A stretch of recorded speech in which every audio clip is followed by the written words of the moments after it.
ኢራን የሺአ እምነት ተከታይ አገር ናት። አብዛኛው የሙስሊም ዓለም ደግሞ ሱኒ ነው። የአያቶላህ አገዛዞች ሺአ ነን ቢሉም በሺአ እምነት ታሪክ ውስጥ ታይቶ የማይታወቅና የብዙ የሺአ ሊቃውንት ራሱ የማይቀበሉት ዊላየቱል ፈቂህ የሚባል ለየት ያለ የፖለቲካና የሃይማኖት ህግ አላቸው። በሺአ እምነት ኢማሞች ተብለው የሚታወቁት 12 መሪዎች አሉ። 12ኛው ኢማም መሃዲ ተሰውረዋል ተብሎ ስለሚታመን እስከሚመለሱ ድረስ ማንም ሰው ፍጹም ስልጣን ሊኖረው አይችልም የሚል ነበር የሺአ ታሪካዊ አቋም። አያቶላህ ሆሜኒ ግን ይህን ቀየሩት። ኢማሙ እስኪመጣ ድረስ ሃይማኖታዊ ሊቃውንት አያቶላዎቹ ልክ እንደ ኢማሙ ፍጹም ስልጣን ሊኖራቸው ይገባል የሚል ህግ አወጡ። የቀድሞ የበላይ መሪ ከሟች አሊ ካሚኒ የሚሰጠው ትእዛዝ እንደ ፈጣሪ ቃል የሚታይበትና ማንም ሊቃወመው የማይችልበት መለኮታዊ ስልጣን ሰጣቸው። ሆሜኒ ያስተላለፉት አንድ አወዛጋቢ ህግ አለ። የእስልምና መንግስትን ህልውና ለመጠበቅ ሲባል ማንኛውም የእስልምና ህግ ሶላትንና ጾምን ጭምር ለጊዜው ማገድ ይችላል የሚል። ይህ ማለት የመንግስት የአያቶላሆቹ ስርዓት ህልውና ከሃይማኖቱ ህግ በላይ ነው ማለት ነው። ይህ በብዙ ሙስሊሞች ዘንድ እንደ ክህደት ወይም እንደ አዲስ ሃይማኖት ተደርጎ ይታያል። በኢራቅ ናጃፍ ያሉ ታላላቅ የሺአ መሪዎች እንደ አያቶላህ ሲሲታኒ የኢራንን ቪላያት ፊቃ ስርዓት አይቀበሉም። እነሱ የሚያምኑት ሃይማኖት መሪዎች በፖለቲካ ውስጥ ገብተው ፍጹም አምባገነን መሆን የለባቸውም በሚለው ነው። ስለዚህ የኢራን አያቶላሆች የሚከተሉት ህግ ሺአነትን ለስልጣን መጠቀሚያነት የቀየረ ፖለቲካዊ ሺአነት እንጂ ንጹህ የሺአ እምነት አይደለም የሚሉ ብዙዎች ናቸው።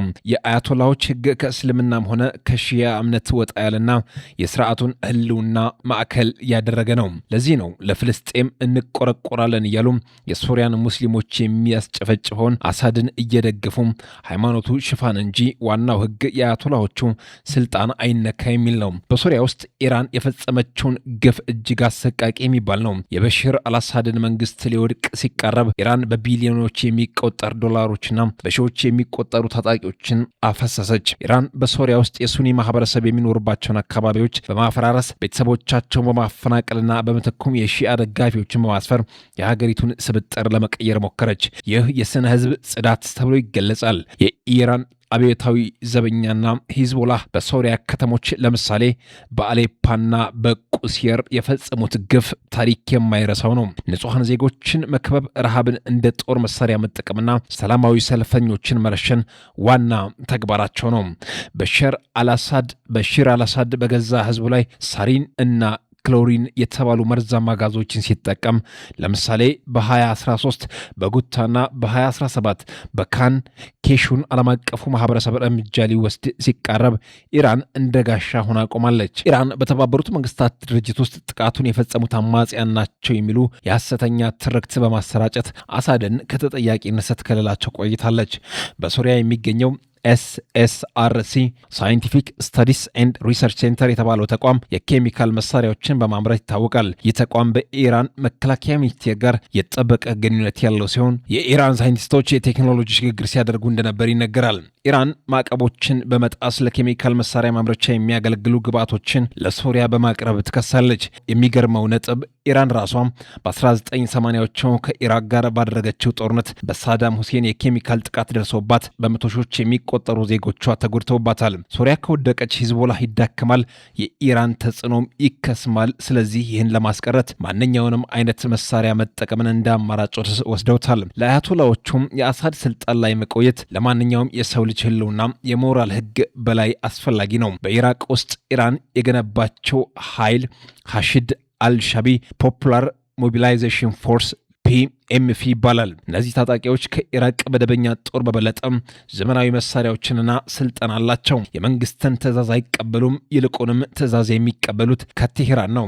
በኢራቅ ውስጥ ያሉ ተቃዋሚዎቻቸውን በማሰር በመግደልና በማሳደድ ይታወቃሉ።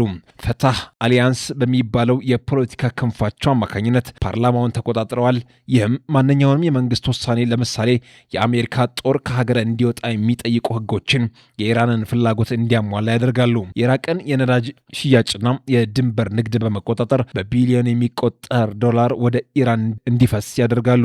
ሂዝቦላህ በሊባኖስ ውስጥ በመንግስት ውስጥ ያለ መንግስት ስቴት ዊዝን ስቴት ተብሎ የሚታወቀው ያለ ምክንያት አይደለም። በማንኛውም ሉዓላዊ ሀገር ውስጥ ጦርነት የመጀመር ወይም ሰላም የማውረድ ስልጣንን የመንግስት የፓርላማ ወይም የጦር ኃይሉ ነው። በሊባኖስ ግን ይህ ስልጣን በተግባር ያለው ሂዝቦላህ እጅ ላይ ነው። መንግስት ሳይፈቅድና ሳይመክርበት ሂዝቦላህ የእስራኤልን ድንበር ሲያጠቃ መላው የሊባኖስ ህዝብ ለጥቃት እንዲጋለጥ ያደርጋል። ይህ ደግሞ የመንግስትን ህልውና ዋጋ ያሳጠዋል።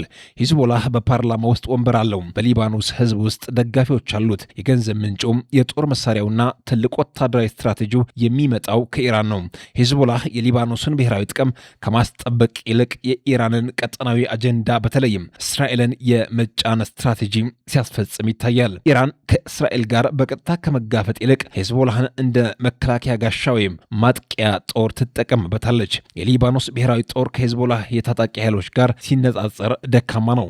ይህ መንግስት በሂዝቦላህ ላይ ትዕዛዝ እንዳይኖር አድርጎታል። መንግስት ጥቃት አትክፈቱ ቢል እንኳን ሂዝቦላህን የሚያስቆምበት ወታደራዊ አቅም የለውም። ሊባኖስ በአሁኑ ሰዓት በከፍተኛ የኢኮኖሚ ቀውስ ውስጥ ትገኛለች። በአብዛኛው የሊባኖስ ህዝብ ሌላ ጦርነት ውስጥ መግባትን አይፈልግም። ሂዝቦላህ ግን የህዝቡን ፍላጎት ሳይጠይቅ ወደ ግጭት ሲገባ ህዝቡ ለማን ጥቅም ነው የምንሞተው የሚል ጥያቄ እንዲያነሳ ያደርገዋል። አረብ ሀገራት ባለፉት 10 ዓመታት ለሊባኖስ በቢሊዮን የሚቆጠር ዶላር እርዳታ ሰጥተዋል። ነገር ግን ውጤቱ ምን ሆነ?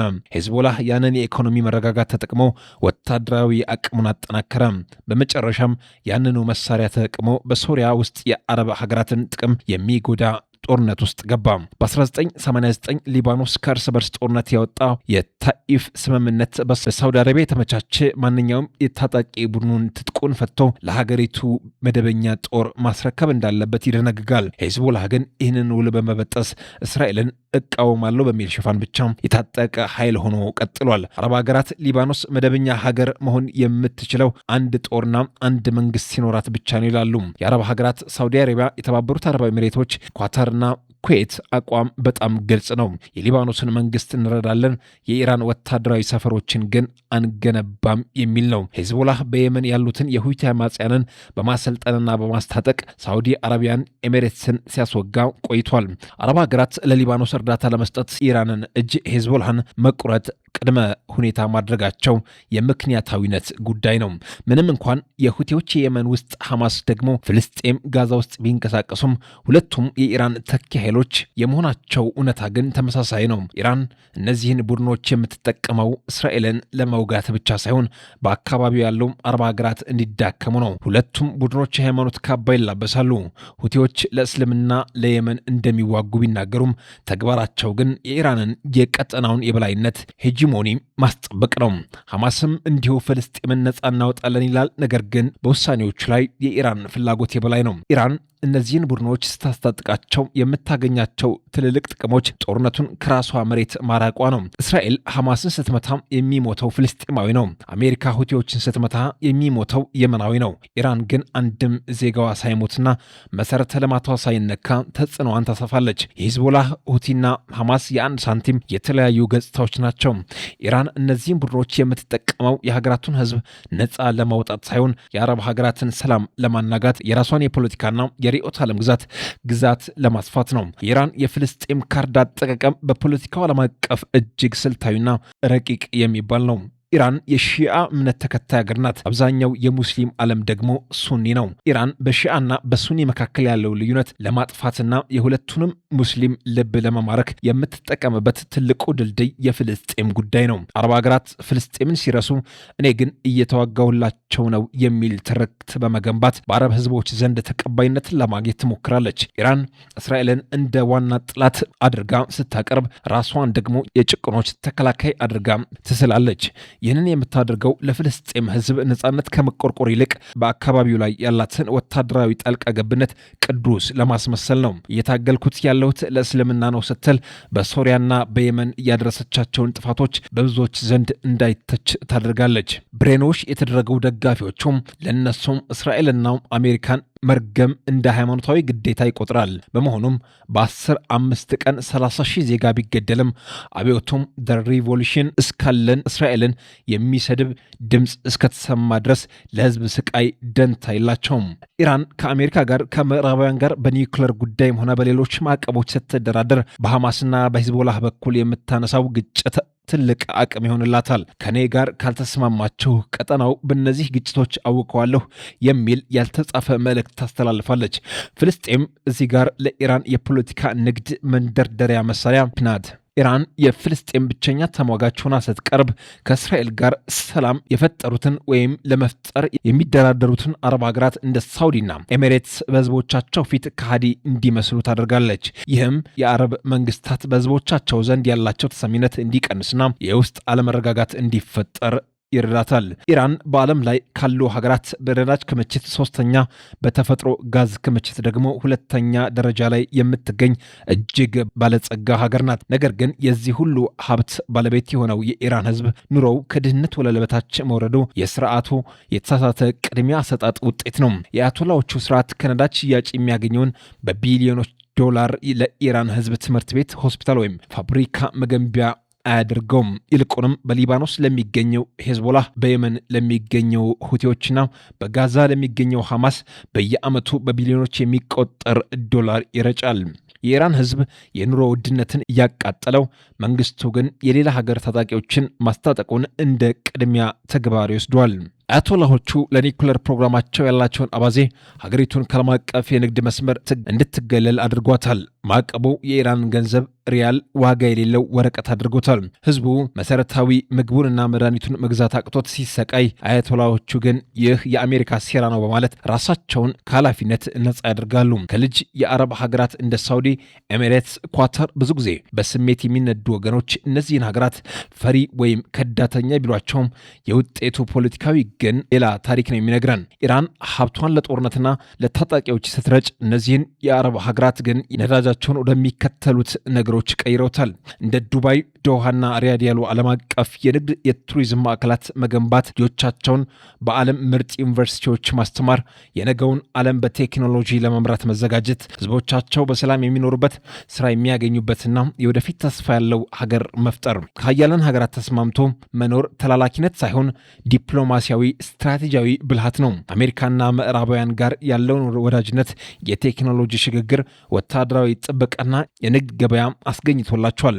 ጠላት ከማፍራት ይልቅ በንግድና በዲፕሎማሲያዊ መስመር መተሳሰር ጦርነትን የመከላከል ትልቁ መሳሪያ መሆኑን ተረድተውታል። አረብ ሀገራት ለመርህ እንዋጋለን ብለው ወደ ትርምስ የገቡ ሀገራትን መጨረሻም እንደ ሶሪያና ሊቢያ አይተዋል። በስሜት ተገፋፍቶም ሀገርን ማፍረስ ጀግንነት ሳይሆን ጥፋት ነው። ለዚህም ነው የራሳቸውን ሉዓላዊነትና ሰላም ለማስጠበቅ ሲሉ አንዳንዴ የማይወዷቸውን ስምምነቶች እንኳን በብልሃት የሚይዙት።